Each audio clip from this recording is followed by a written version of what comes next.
Welcome back inside the den. We got to go on for you today. Not to be offensive, but Nevada doesn't have an offense. No, not much. Not much. Yeah, we'll dig into the Wolfpack offense. Obviously, they won back-to-back games, San Diego State and New Mexico. Hopes rising a little bit, and then kind of the floor fell out beneath their feet with the loss to Hawaii. So now they go to Utah State, Colorado State, and then home against Wyoming, trying to win a couple more games, trying to get Ken Wilson a third season on the job. And a lot of it will hinge on the offense. I think what's put him on the hot seat has been this offense not being able to score points. Absolutely. I mean, look at the stat sheet. What was striking is obviously their struggles to move the ball. But, if you look at their offensive distribution in the passing offense, 3 different players recorded a catch in the game, 2 of which are receivers. One was a tight end. It was Cam Zeidler, John Jackson. Both had a catch. Obviously, Zeidler had the big pop for 25. Yeah. John Jackson had a catch for 3 yards. And Dalvin Campbell had himself a nice day. 4 catches. For 88 yards. Yeah, I mean, and 6 of 23 passing. Yeah. You can't go 6 of 23 passing with the quarterbacks with 3 like that, turnovers. So, we could break down some of the numbers, but Nevada's offense just has not been good the last 2 years, and it hasn't shown much improvement this year. Obviously, they lost some super talented players. In Ken Wilson's first year, you lose Carson Strong, Romeo Dobbs, you lose Cole Turner, you lose a couple of starting offensive linemen, and then to the transfer portal, you lose guys like Torrey Horton and Clay Millen, and this most recent year, you lose Aaron Frost and Grant Stark, offensive linemen, both starting in the Pac-12. But you've seen no improvement on offense, and that's really the story of why the Ken Wilson tenure has not bared fruit thus far, is they've not been able to score points. And if you can't score points, you can't win games in college football. Like, this isn't the NFL where 20 points will get you a win. Like, you got to score in college football. The average score per game, per team in a college football game, right around 27 points. Nevada has hit 27 points just once this season, that against New Mexico, and one of those defensive touchdowns was on defense. Yeah. So the offense scored just 27 points, and 2 of those touchdowns were because they were given the ball like right in the red zone because of those turnovers. So I've got some numbers we can talk about with touchdowns, but there have not been enough for Nevada during the last 2 seasons. Absolutely not. I mean, obviously the quarterback situation plays a part, but it's like you have to distribute the ball and get your guys open in space. I mean, Jamal Bell was an instrumental part in those 2 victories over San Diego State and New Mexico. And New Mexico, right?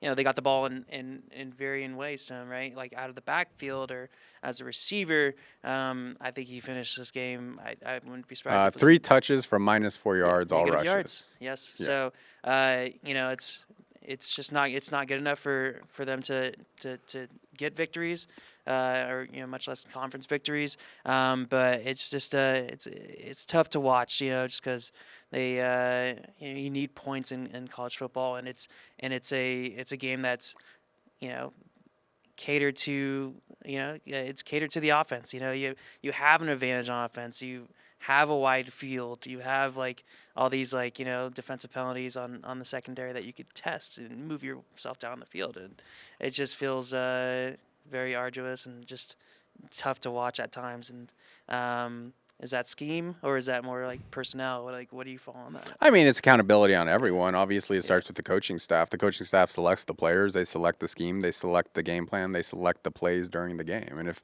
all of those things aren't adding up to touchdowns, then it starts with, are we doing the right things with our offensive staff and our scheme? And certainly, as we talked about, the personnel they inherited wasn't great. But the thought is, okay, in year 2, as you recruit some guys from the Pac-12, they got a couple wide receivers from the Pac-12. They're starting quarterbacks from the Pac-12, a couple of running backs from the Pac-12, tight end from the Pac-12. They got an offensive lineman from the Pac-12 who didn't make it to the start of the season. But the thought was there was going to be improvement, right? So you look at the 3 worst offenses in the Mountain West last season. It was Nevada, it was New Mexico, and it was Colorado State with Jay Norvell from Nevada. So Colorado State went from 13 points per game last season to 26 points per game this season, doubled. New Mexico went from 13 points per game last season to 27 points per game this season, doubled. Nevada went from 18.8 points per game last season to 17.6 points per game this season, backwards. So you look at touchdowns scored by Mountain West teams the last 2 seasons, that's Ken Wilson's tenure. Nevada has 42 touchdowns, tied for the least in the Mountain West with Colorado State. Those 42 touchdowns are the 3rd worst among 133 FBS schools. The only ones with fewer touchdowns in the last 2 seasons on offense, Iowa and UMass. UMass is a terrible program. Iowa somehow wins a lot of games despite not scoring, but they have an awesome defense. So Nevada's 11 passing touchdowns, tied for the fewest in the FBS the last 2 years with Army, which is a triple option offense who throws the ball maybe 1/5 of the time that Nevada throws the ball. So whatever the numbers are, the numbers are the numbers. However they're getting to those numbers, that's for Ken Wilson to figure out and fix. Like, he's the head coach. He's the one making the money to make sure this offense is running at its highest capability. Now, the interesting thing is Ken Wilson's a defensive guy. He's literally coaching a defensive position this year, the edge position, because of some coaching changes during fall camp. I think the defense has been more than good enough to win games during his tenure. It hasn't always been perfect, but I'd say about 10 or 11 games, the defense played really well out of the 21 games he's coached, and the offense has not held up its end of the bargain. So, he's not as involved with the offense as the defense because that's not his specialty. But he was hired to run a football program, both sides of the ball plus special teams.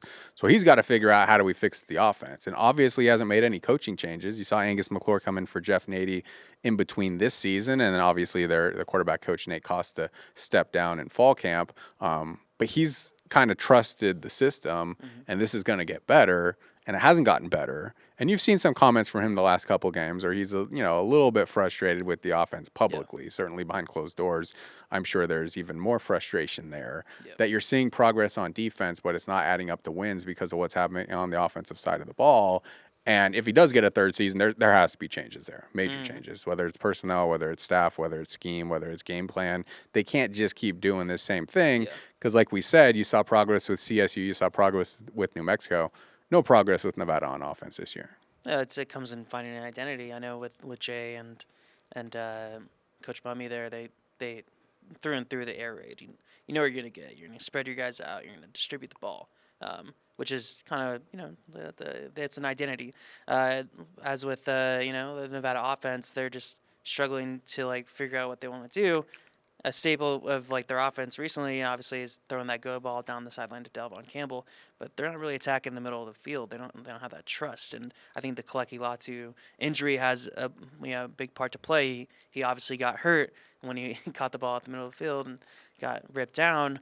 But it's a very simple offense right now. It's, hey, Delvon Campbell, go down. We're gonna throw you 9 routes down the sideline, or we're gonna just do a check down to our running backs, Sean Dollars, or just Jamal Bell in the flat. It's very simple right now, and it doesn't the offense doesn't inspire much, and we got to see how they try to right the ship here with the game against Utah State on Saturday.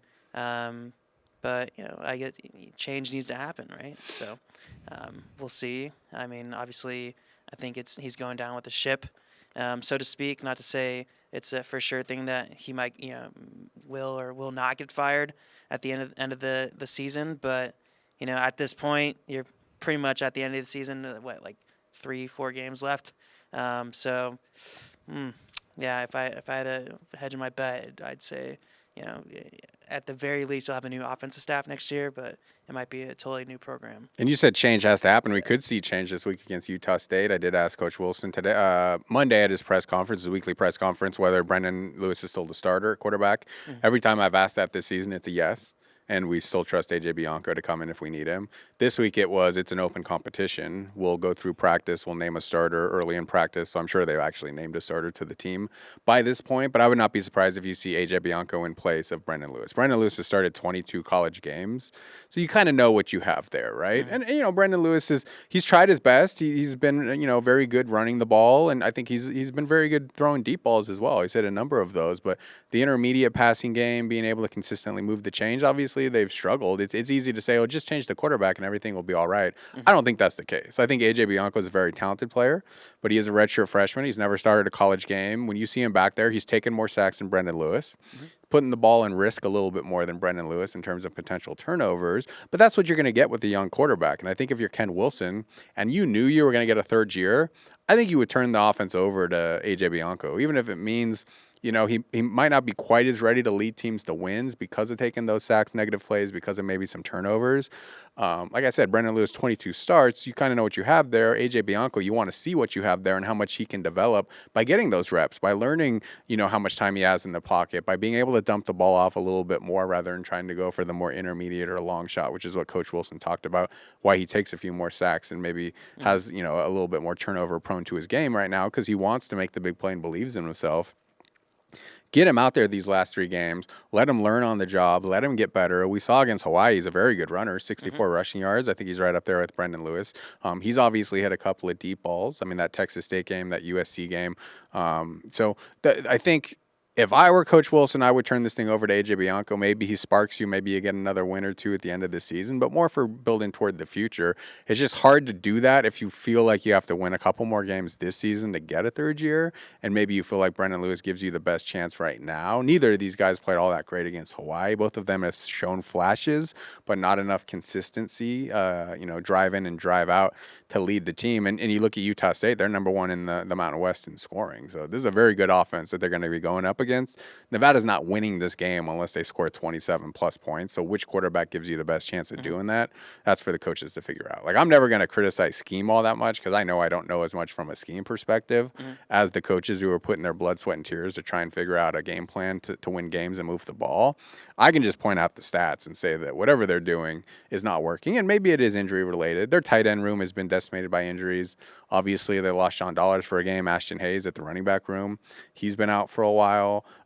So they've not been completely healthy. The offensive line, Frank Poso, the starting right tackle, didn't play in this game, and they were playing 2 true freshmen on the right side of the line. There's certainly been some injuries mixed in there, but just not enough consistent, moving the chains.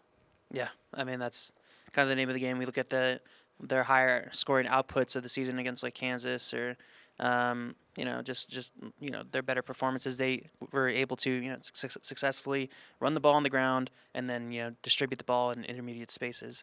So that's what they got to do. And AJ Bianco has shown that he has the wheels to move the chains, but he also pushes the ball downfield. Where I think they're kind of having trouble is everything that they do in the passing game is just like boom or bust. They're like, you're getting those sacks because you're trying to extend the play, trying to find, the big thing downfield. And that's led to a lot of their detriment because you're getting more sacks and you're throwing ill-advised passes. One of A.J. Bianco's picks actually happened on, against Idaho when he was trying to extend the play and just panicking and, just threw it towards a defender. So, how do you, manage the offense in a way where you're taking what's available and just being okay with having these longer drives that are like 12, 14 plays, which is, it can be good and bad because in those longer drives, obviously, there's more opportunity for mistake. So I guess, it's a bit of a balancing act of getting those explosives, but also, maintaining, some momentum in the offense. Yeah, I mean, I think the only way AJ Bianco gets better is by playing in games. Yeah. I mean, at this point, that's what you have to do. Like, there's only so much you can do in practice. In practice, you can't hit the quarterback. So maybe you can go and extend a play 4 or 5 seconds in the pocket because there might be a pass rush on you that in the game would tackle you. But in practice, they don't tackle you. So if you feel like you just made a big play, but in reality, if it was a game, you would have just taken a sack. So to be able to have that interior clock in your mind to know, okay, this is when I have to get rid of the ball, that happens by playing games. Mm-hmm. And I think Nevada's at the stage in the season where they got to let AJ learn that in the game because this is a very talented guy. 6'4", he's very athletic. He's got a very good arm. He has that kind of swagger and that it factor according to everybody on the team. And there's got to be a point where you just trust that young guy and give him the job. Like you saw that with Colin Kaepernick. He didn't get the job until an injury halfway through his redshirt freshman season.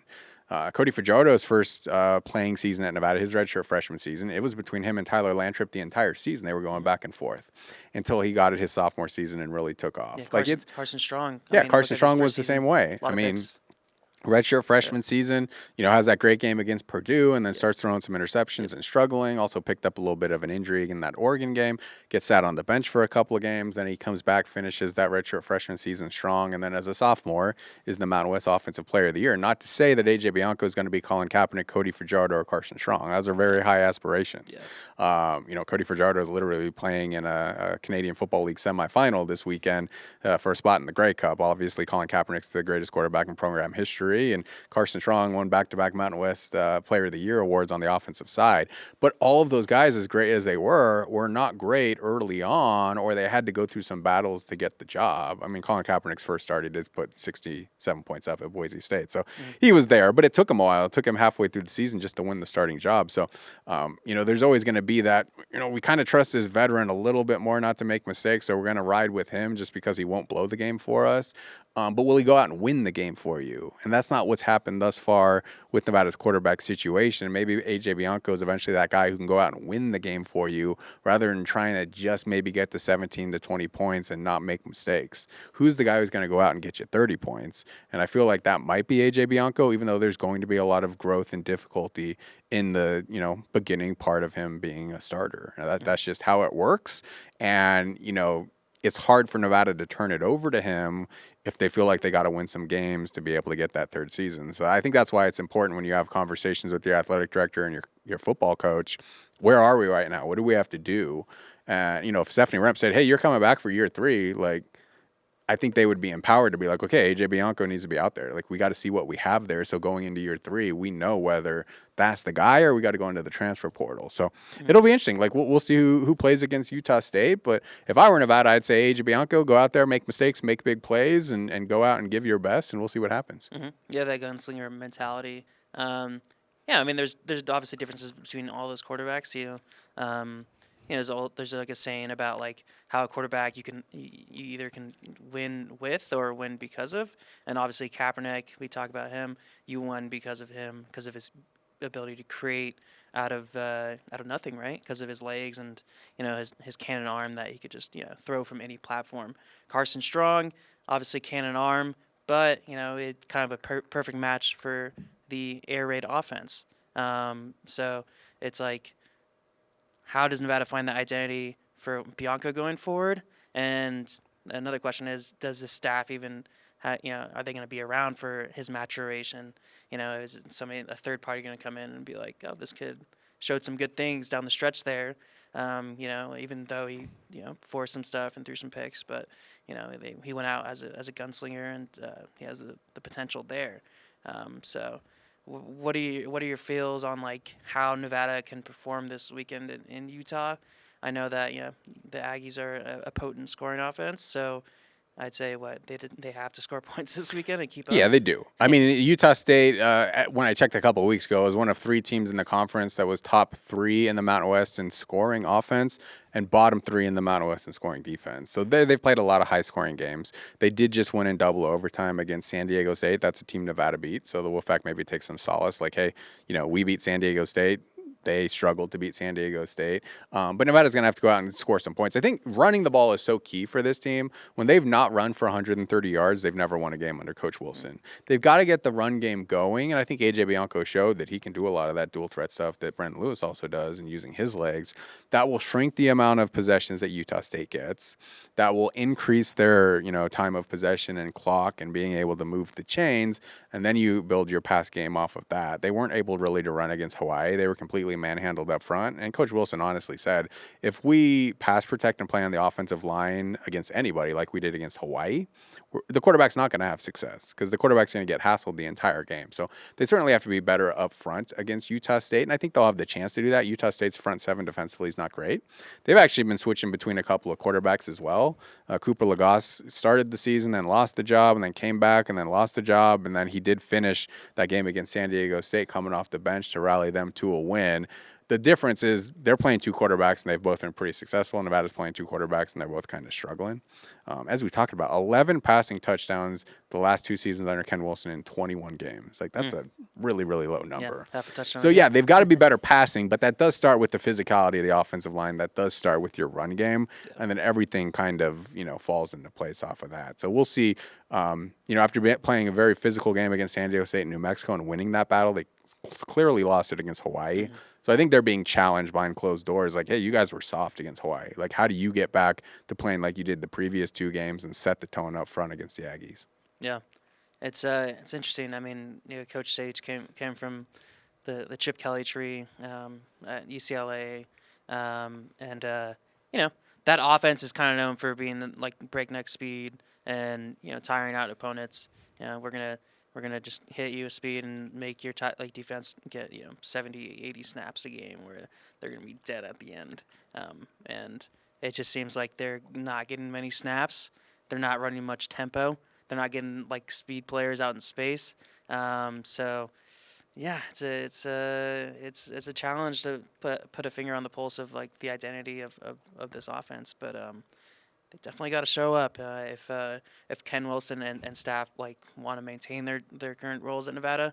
It sounds coarse to say that, but that's just the reality. You're at 2 wins, 4 wins in 2 years, and Rem doesn't have that long of a leash. I'd imagine, and do you think if they do move on, do you think they reevaluate kind of being okay with being a stepping stone, like getting like a GJ Kenny or like a like these other coaches that are clearly ascending like faster than anything else, but that they're going to be in the Power 5 in like a few years.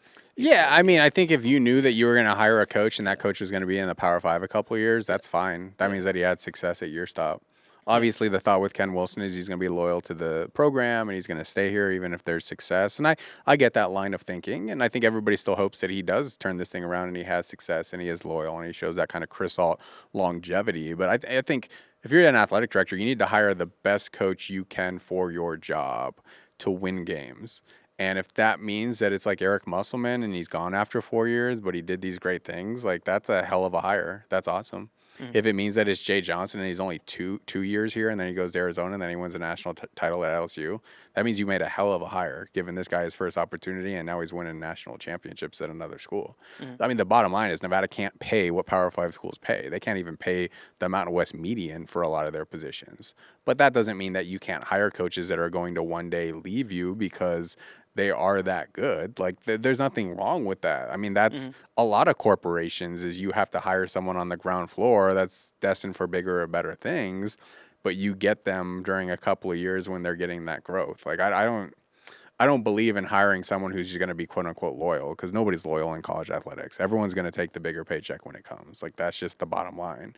Like, they're very, very rare people. Like, even Chris Peterson eventually took the paycheck and left Boise State to go to Washington. That's just how this game works. Like, enjoy the times when you have those coaches as they're, building their resume and building up your program.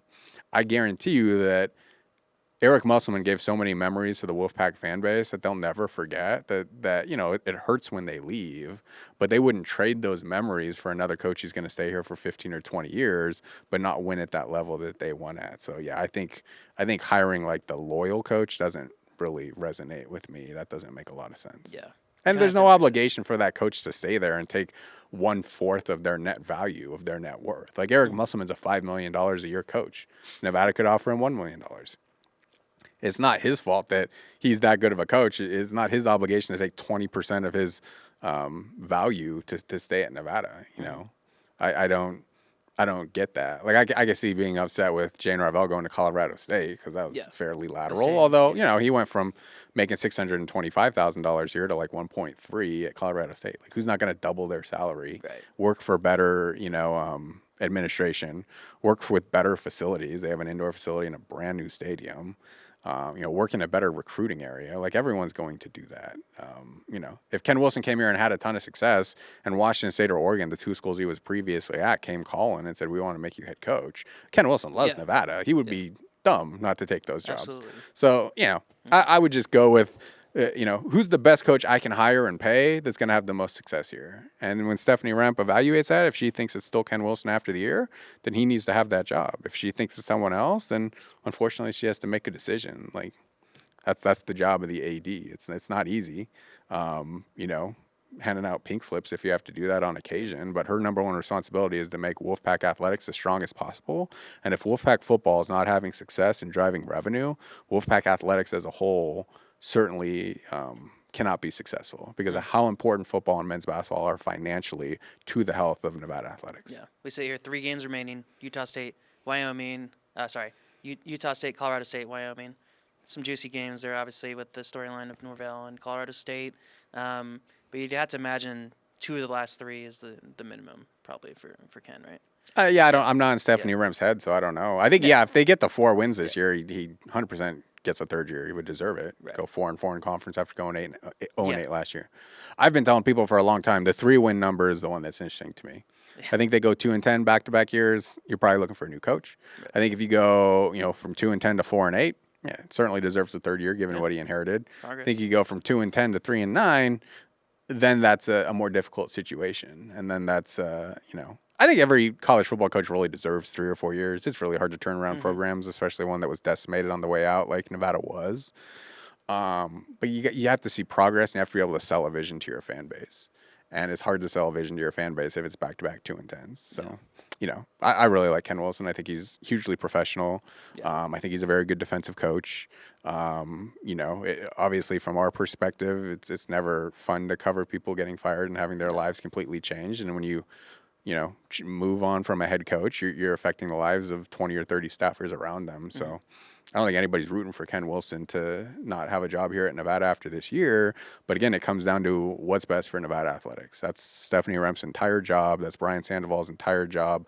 And supporting Stephanie Remp as the UNR president. So they get to make those decisions after the season. But certainly Nevada's got 3 more opportunities to show, we deserve a third year under Ken Wilson if you go out there and you win a couple of those games. And, they're a 17-point underdog against Utah State. So they're a big underdog this week. They're going to be a big underdog against Colorado State. They're going to be a big underdog against Wyoming. They were a big underdog against San Diego State, and they won that game. Yeah. So let's see what they can do over these next 3 weekends. Yeah. We'll see who shows up. And that game is airing on Nevada Sportsnet. So, guys, tune in to see how this all goes down and if the Nevada offense can show up. I guess it'll be interesting. I see Bianco starting. So, I guess we'll see the first drive if, things are getting better. But, real quick, they cover. Do they cover 17? I got to go a little bit deeper into that Utah State roster. Okay. But, fair enough. It's hard to have faith in the Wolfpack offense. I'll put it that way. They're going to have to get some turnovers. Yes. Our favorite stat is when Nevada does not win the turnover battle under Ken Wilson, they are winless. Yep. They are 0-15 when not winning the turnover battle, 4-2 when winning the turnover battle. I think I have my numbers right there. So definitely helps. Yeah. The defense has to not only play well, they got to go get the ball and score. They got to go get the ball and put the ball in Utah State territory. Yeah. Give the Wolfpack offense a little bit of a head start, which is hard to ask. But they got to play really, really well for Nevada to win games. Absolutely. That's a noon kickoff. I love the noon kickoffs. Big fan of it. I'm done by 5, 6 p.m. with my day. But yeah, you guys tune in, and thanks again for joining us inside the den. We'll catch you next time. We'll talk recap of the Utah State game, and to remember, please to like, rate, subscribe wherever you guys are getting this podcast, and we'll see you next time.